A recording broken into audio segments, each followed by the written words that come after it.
Yo empecé y es como muy fuerte. Yo he creado un servicio de apoyo escolar para el hogar, que es Aula 365, que en México se llama Aula 365 Autofin, que buscamos a alguien que algún Medici, una espalda grande que nos acompañe en la comunicación.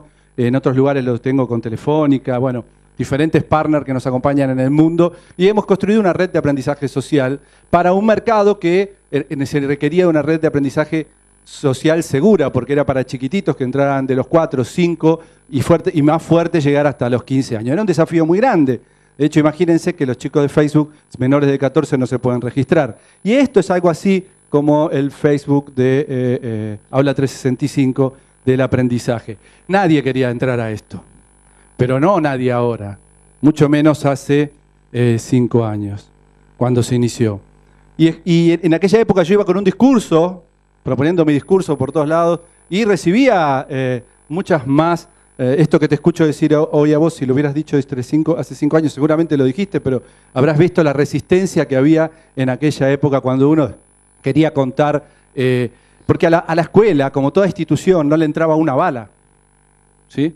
Y ahora aparece la tecnología, y que no es una bala, pero que ha entrado dentro de la escuela. Entonces, la tenemos que mirar, a ver qué hacemos y cómo la reaprovechamos para que se transforme como el aikido, ¿no? Una fuerza que nos potencia a lo que nosotros queremos en la educación, es construir un mundo mejor.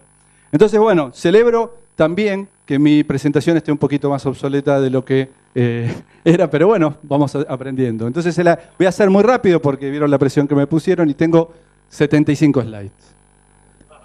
4 videos. Vamos. ¿Qué es lo que vemos, sentimos, nos preguntamos? Los medios comunican crisis en todos sus sentidos. Entonces les voy a mostrar un videíto, audio. ¿Tenemos?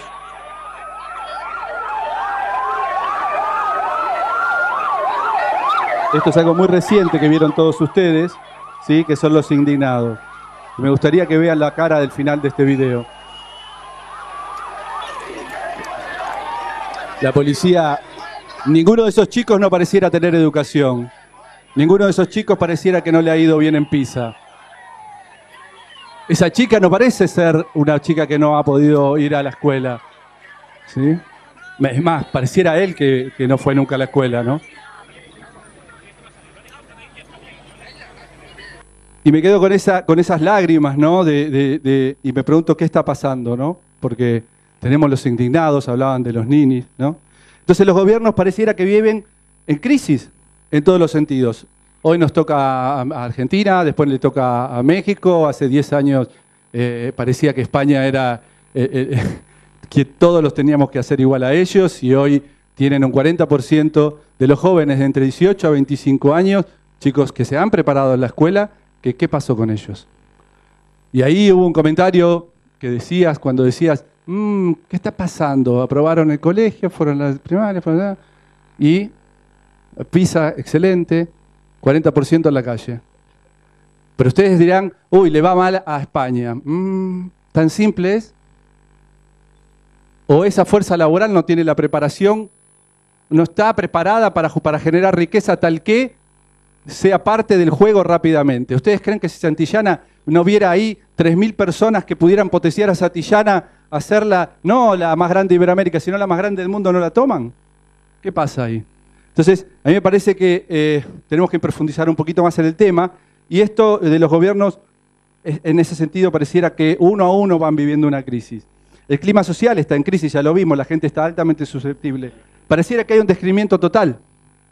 Pareciera que existe una apatía generalizada, todos decimos no quieren estudiar, no quieren trabajar. Muchos piensan que no hay participación, nosotros creemos lo contrario, hay participación. Muchos jóvenes quieren participar y lo hacen con lo que tienen a mano, un aerosol, una goma incendiada, un palo, un celular, internet, votan en la TV con sus celulares, usan la tecnología para participar, comentan los espacios, fotos, tienen blogs, cadenas de mail, múltiples formas, como vimos en el último video. Participan, toman partido. Nos preguntémonos cómo viven hoy estos futuros ciudadanos. Encuentran lo que aman en las pantallas, sea la de TV, la de internet, el celular, porque en esas pantallas C ontológico de existir, se activan, ¿sí? Con su música, sus amigos, sus códigos, su lenguaje, su identidad, sus fotos. Vemos en México el Fotolog o Metroflog, creo que se llama, todo el mundo tiene su foto ahí y uno dice, ay, cómo mi hija tiene estas fotos desnudas. Bueno, pero ¿qué pasa ahí? ¿Qué hay ahí? Es como existo acá, en este lugar, en este espacio, en esta red. Yo existo. Si yo en esa red existo, es que hay un no lugar donde no existo. Si ahí es donde me siento que existo, hay otro espacio donde siento que no existo. Entonces, ellos en esas pantallas se activan de ser. Y todo lo que sucede en esa pantalla activa lo sienten, lo disfrutan y lo incorporan a su vida. El futuro ciudadano tiene todo su mundo armado alrededor de su pantalla activa. Y la palabra activar va a ser importante en esta presentación. Y se apropian de ese nuevo mundo como su propio mundo, porque ese mundo, y ahí viene el ser, los emociona. Nos habían dicho que el motor de la acción es la motivación, pero estamos dándonos cuenta que a partir del surgimiento de las nuevas tecnologías, que no tiene que ver con tener una computadora, ni A, ni B, ni C, ni que tener conectividad, que las tecnologías, este hombre conectado está permitiendo sacar la emoción como motor para la acción. Indagan, preguntan, buscan, prueban, conversan, piensan, se diferencian, se identifican, se reconocen, se integran, se ayudan. Hay una película que todos han visto o no, pero que ganó uno de los mejores guiones, que era El Origen, ¿sí? Que decía, no se puede sembrar una idea en otro y que accione en función de ella. Que no la vio, después se la cuento un poquito, porque si no me voy a retrasar. La apropiación de esa idea, decía, le implementaban ideas, le ponían ideas en la cabeza a la gente para que transforme sus maneras de hacer y de decidir. Y estuvo por ganar el mejor guión al Oscar el año pasado. Y en un momento la frase que es fascinante es: la apropiación de esa idea solo se va a lograr si sembramos un sentimiento. Apropiar. Entonces tenemos que volver a las emociones, tenemos que volver a los sentimientos. Bajemos un poco el tema de la tecnología. Hay un cambio de paradigma, ¿sí? Y este cambio de paradigma, nosotros, lo voy a hacer muy rápido, cada uno de nosotros, hoy me enteré que estoy, por la presentación que se comentó, estoy en la parte de la guerra, yo, ni la generación, ¿cuánto? Yo soy del 63. O sea, hoy me deprimiste, pero de una manera... O sea, no soy ni la generación X, o sea... Dentro de poco caigo y en poquito tiempo más ya no estamos. O sea, espantoso. Bueno, pero en esta generación que me creía yo, que es la de la Segunda Guerra Mundial, poneme otra cosa. Nos capacitábamos con que mirábamos la tele y ¿qué veíamos? ¿Al oso? ¿Y con quién era su personaje que lo acompañaba? Bubu. Ahora, ¿había alguno más? ¿Se acuerdan de algún otro? El guardabosque, que ni nombre tenía, para que no nos esforcemos mentalmente. Teníamos el oso hormiguero. Y la pantera rosa, dice ella, qué divina. Era la hormiga, que aparte se llamaba oso hormiguero y hormiga, ¿sí? Después ya nos querían complicar un poquito la vida, ¿sí? Y Pebbles, no, Pebbles no. Pedro, Pablo, Vilma. Y ya seguíamos complicando. Así fuimos nosotros, nuestra plasticidad mental trabajando. Ya vino Don Gato y su pandilla y ahora los quiero agarrar. ¿Quién? Demóstenes. Matute, Cucho. Bien, Benito, muy bien, ¿eh? Somos toda la misma generación. Esta es la otra alegría que me llevo. Cuando nos vamos todos juntos. Pero, bueno, voy a ir un poquito más atrás. Esta no es tuya, Ale. Toro, que estaba con... Bien, claro, ahora vamos a los enanos de lo que sería la generación que le pusiste de Google, ¿no? La generación Google. ¿Y este quién es? Ya no se ríen tanto, ¿eh? Ya se están callando todos, ¿no? Es Ash. ¿Y Ash con quién está? Con Pikachu, bien. Como tenés la mente de la plasticidad mental que tengo yo, nos acordamos de uno. Pero el problema es que no está con solo Pikachu, está con 100 personajes que lo acompañan, más sus evoluciones. Que yo les decía, che, ¿en qué mutan esos de Pokémon? Y mi hija me decía, papá, no mutan, evolucionan. O sea, porque mutar viene, ¿se acuerdan del planeta de los simios, los mutantes? Y así veíamos nosotros el mundo del cambio. Y esta plasticidad está. Ahora le pedimos que nos digan qué día Sarmiento o, bueno, Zapata pasó tal cosa. No, ¿qué? Dicen, los 300 personajes se los acuerdan perfecto. En la era industrial se requería una sociedad mayormente operativa.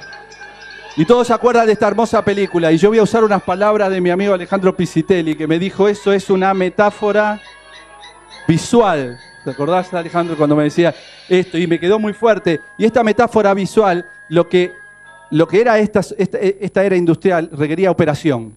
Y fíjense qué interesante esta operación. Él se transforma en su operar en máquina. Él es parte de la máquina. Y los exámenes eran un emergente de esto. El examen traía respuestas, ¿sí? Repetición, memoria, contenido, dar forma más que formación, ¿sí?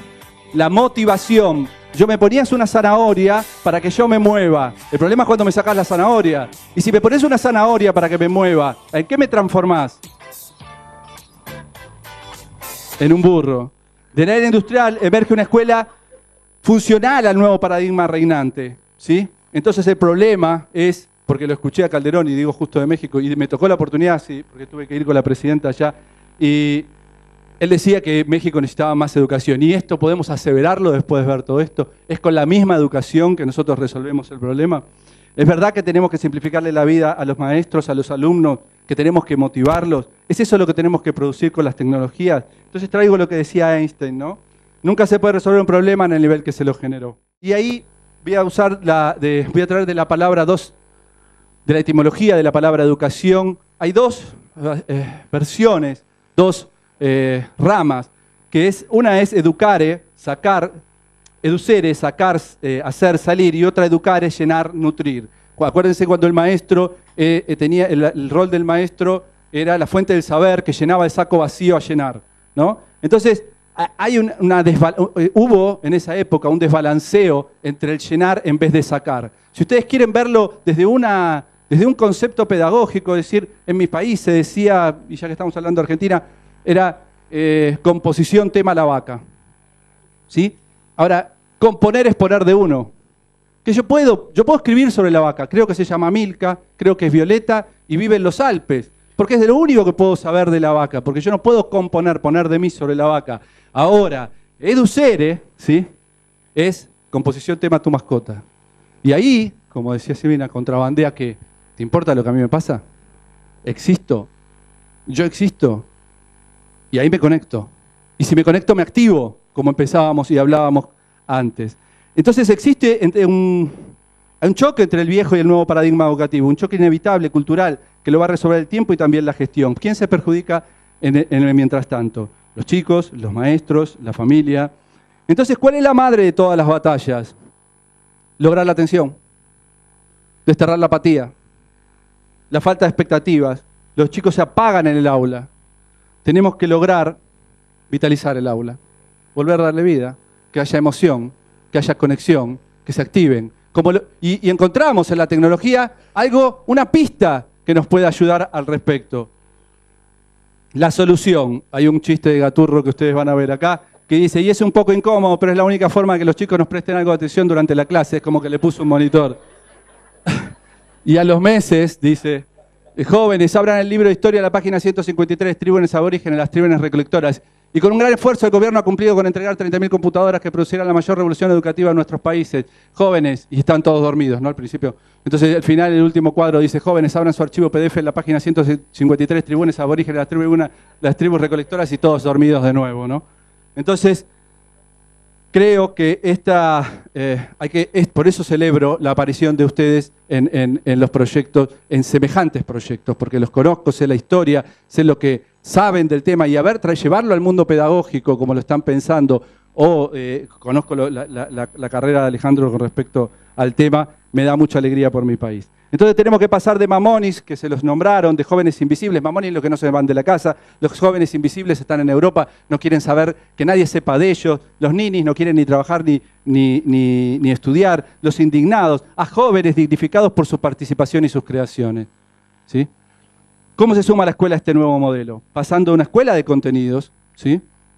Una escuela de instrucción, la instrucción es repetí, a una instrucción cree en vos. Porque si realmente queremos que él cree, lo primero que tiene que pasar es que crea en él.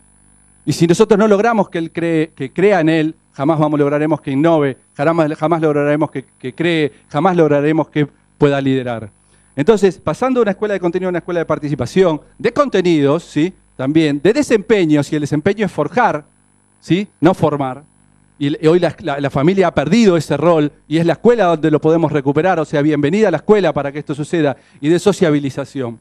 Entonces, para lograr estas competencias famosas que hablamos, tenemos que agregar a los contenidos la participación y el desempeño. ¿Y es en este orden, me pregunto yo? No. Primero tenemos que hacerlos participar, ¿sí? En vez de decirle, vamos a hablar de Belgrano, repetime, Belgrano es quien, la bandera argentina, no sé, yo no sé en México quién fue el que la... Digo México porque acá hay tanta gente en México. ¿Quién fue? ¿Tienen un prócer como Belgrano en la creación?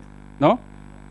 Bueno, acá Belgrano, yo sé, en vez de, lo que le preguntaríamos a la gente es ¿qué sentís cuando se iza la bandera? Orgullo. ¿Y vos?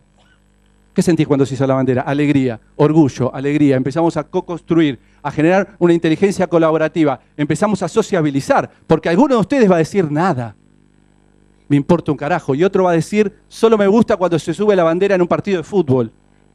¿Sí? Y bueno, pero todo eso hay que sacarlo para después, ese problema pertinente donde los chicos se conectan, ¿sí? A partir de que pueden componer. Porque si yo le digo a él, hablame, ¿qué sentís cuando se iza la bandera? O composición tema tu mascota.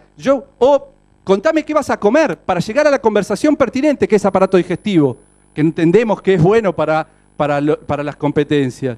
Entonces, primero participación, después desempeños, porque es en el desempeño, en el hacer, que podemos lograr la habilidad del forjar. Y finalmente los contenidos. ¿Para qué? Para conceptualizar, para aprender a problematizar, para poder aprovechar las oportunidades, de saber decir, ¿sí? De protagonistas del parecer a protagonistas del hacer, de saber decir a saber hacer, pensar, crear, innovar, conceptualizar, emprender. Las etapas del pensamiento. Después las ideas fijas, ¿sí? Apareció, casi la edad moderna, Descartes, el pensamiento crítico. Y ahora aparece un pensamiento divergente. Este pensamiento divergente, frente a una pregunta, tenemos varias respuestas. Que eso es problematizar. Ya no hay frente a una pregunta, dame las respuestas. Hay frente a una misma pregunta varias respuestas. Y eso es el pensamiento divergente. Pero no nos alcanza. Tenemos que aprender a hacer. Tenemos que tener un pensamiento creador. Tenemos que lograr pasar de transeúntes a trascendentes a los chicos. A que sean transformadores primero de su propia historia y del entorno donde se sociabilizan. Entonces, estas dos versiones etimológicas de la palabra educación las tenemos que equilibrar. Tenemos que seguir manteniendo el educare y tenemos que volver a fortalecer el educere. Entonces, tenemos que insertar de manera inteligente las TICs en el aula. No podemos entrar a la escuela de Troya, por eso yo le decía, a la escuela, como hablábamos, que no le entraba ni una bala con un caballo de Troya vacío. ¿Sí? Estamos entrando con un caballo de Troya a la escuela con la tecnología. Tenemos que entrar a la escuela con un caballo de Troya lleno de participación, problemas pertinentes y conversaciones pertinentes. Tenemos que pedirle permiso a la escuela, ¿sí? Para sumar a su agenda curricular, no la tecnología, sino la participación colaborativa. En la era del conocimiento se requiere una sociedad mayormente innovadora, con un fuerte espíritu emprendedor. ¿Por qué? Porque la única constante hoy es el cambio. Y para acompañarlo tenemos que cambiar, creando una escuela donde participen, crean, innoven y emprendan. ¿Qué es innovar? Es lo opuesto del operativo, viene del latín innovare, ¿sí? Introducir, novo, algo nuevo. ¿Qué es emprender? Hacer que las cosas sucedan de manera innovadora. Formamos una sociedad de empleables y no tenemos empleadores que puedan transformar y generar riqueza. Y de esto se logra bajo el desempeño, bajo el forjar, bajo el hacer. Entonces ya no alcanza solo con contenidos, tenemos que lograr que tengan la habilidad de crear, de arrojarse, ¿sí? Y eso solo se obtiene vía los desempeños, de forjar un espíritu. Esta imagen que ustedes ven ahí, el forjar, ¿sí? Y la herradura, es muy buena porque cuando le preguntaron, creo que si no fuera Einstein o a Tiger Woods o a Picasso, el arte me encuentra pintando, ¿sí? La suerte me encuentra jugando al golf. No importa cuál fuera, pero es muy importante para a través de forjar. Tenemos que cambiar cómo haciéndolo. Esta escuela que participa no solo significa, también permite desarrollar el ser y el potencial de ser. ¿Qué hay dentro de un huevo? ¿Qué hay? Hay un ser, sí, yema y clara, y un potencial de ser, ¿sí? Hay una yema y clara y un potencial de ser, una gallinita, pero esa gallinita pone otros huevos, que a su vez son otras gallinas ponedoras. Entonces dentro de un huevo, ¿sí? Está el alimento de la humanidad. Entonces la pregunta que nos tenemos que hacer es qué hay dentro de un niño. No tan solo en ser, sino en potencial de ser. Tenemos que brindar en la escuela, ¿qué tenemos que brindar en la escuela? La capacidad de ejercer ese potencial de ser. Él tiene que poder tener la opción de poder ejercer todo su potencial de ser. No hay nada en una oruga que nos indique que va a ser una mariposa. Una hermosa frase. Y eso es lo que tenemos que ir en búsqueda. Hacer lo que quiero o no. Forjar, construir la mejor historia a partir de lo dado. Eso es lo que tenemos que llevar a los chicos. Y ahí aparece la palabra voluntad. Nietzsche decía que la voluntad era la tensión entre el ser y la nada, ¿sí? Entre la vida y la muerte. Y ahí es donde aparecía esa tensión, es lo que me daba la voluntad. Decíamos que los chicos están desanimados y que tenemos que lograr que en la escuela se activen. Entonces, lo que está pasando es que no tienen voluntad.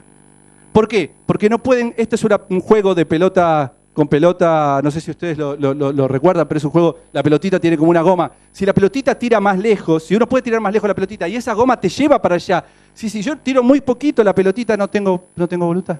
Si no genero tensión, no tengo voluntad. Si yo pienso que puedo ser y transformar la educación desde el sistema 1, sí, tengo una voluntad que vos decís, ¿de dónde la saca? ¿Sí? O la transformación de un país, o la transformación de lo que están haciendo. Y esa es la voluntad. Ellos no sienten que puede tirar la pelotita. ¿Por qué los chicos parecen desganados? Porque no pueden decidir hasta dónde tirar la pelotita. Sí, su potencial de ser. Esta tensión les dará la voluntad de hacer, crear e innovar. Por eso debemos ayudar a construir una escuela que los haga creer en ellos, ¿sí? Que los estimule a crear, que con la creatividad crezca y que crezcan colaborativamente. Tenemos que promover la inteligencia colaborativa, y con esto ya casi voy cerrando, que es muy diferente a la inteligencia colectiva. Es muy distinta a la inteligencia colaborativa que la colectiva. Leer, y en un momento decías respecto a la importancia de transformar, de escribir para los chicos, o sea, pero de escribir desde la composición, la creación de los nuevos mundos, para que se prenda en ellos. Y entonces la inteligencia colectiva es la lectura. Por ejemplo, ¿cuántas personas leen tal artículo en Wikipedia? Eso lo pueden ver en los diarios, el top 5. Para la inteligencia colaborativa es el que construye. Y para eso se requiere tiempo, compromiso, pasar del consumo versus la producción, y la voluntad, y conversar. ¿Por qué existe Wikipedia? ¿Por lo que las leen o por lo que la escriben? ¿Dónde necesitamos poner a nuestros chicos? ¿En la creación o en el uso de las tecnologías? Bueno, había un video de Ken Robinson que no voy a pensar, que promueve el tema de crear colaborativamente. La escuela la promovía no, que promovía la inteligencia individual. La pregunta que nos hacemos, ¿las clases son aburridas o las hacemos aburridas? ¿Sí? Pero no por culpa de nadie. Y quiero cerrar ya casi con esto. Hay una nueva clase posible y un nuevo rol del profesor, ya no como fuente del saber para llenar un saco vacío. Tenemos que pasar de un docente provocador, un docente que los provoque, que los active, que los emocione, ¿sí? A un docente facilitador. Y esta es una estructura que nosotros armamos partiendo de un problema pertinente, pasar a una conversación, una participación, a la co-construcción del conocimiento. Después el docente, toda esa discusión que se produce, la transforma y la pone en una puesta en común, ¿sí? Y no solo para el aula, sino para todo el ecosistema. Y ahí aparece lo que es el aprendizaje colaborativo, centrado en la emoción como el motor para la acción. Conocemos la pirámide del aprendizaje, y quienes más aprende, sabemos, es el maestro. Escuchar, solo retenemos el 10%, mirar, retenemos el 25%, bueno, la pirámide. Ahora, cuando más emprendemos, es cuando estamos enseñando, porque esto nos exige de una manera, porque ustedes están arbitrándonos a nosotros esta conversación. A partir de esto podemos reinterpretar las iniciativas uno a uno. Y con esto cierro. En los primeros tiempos, ¿sí? No sé si ustedes lo ven, la producción de saberes era personalizado. La época de los filósofos, ¿sí? La época donde estaba el maestro y el aprendiz. Después avanza la producción de saberes a saberes masivos en el tiempo 2. Y en esa producción de saberes masivos era una tiza por docente, una pizarra por aula, un aula por curso, una escuela por barrio, un manual por alumno, un pupitre por alumno y también una netbook por alumno. Entonces la propuesta es que pasemos a una producción de conocimientos de personalización masiva, pero de cuando hablemos de uno a uno, hablemos de un docente por alumno. Pero esto es imposible si no es con la tecnología, porque el docente, como bien decía, es el otro alumno, porque todas veces en el mundo vital de cada uno de nosotros, cuando no sabíamos algo, le preguntábamos al que sabía, ¿sí? Y entonces en esa co-construcción arbitran también los compañeros de clase de cada uno de ellos. Bueno, ¿hacia dónde vamos? Hacia una escuela del creer, crear, innovar y participar. Gracias.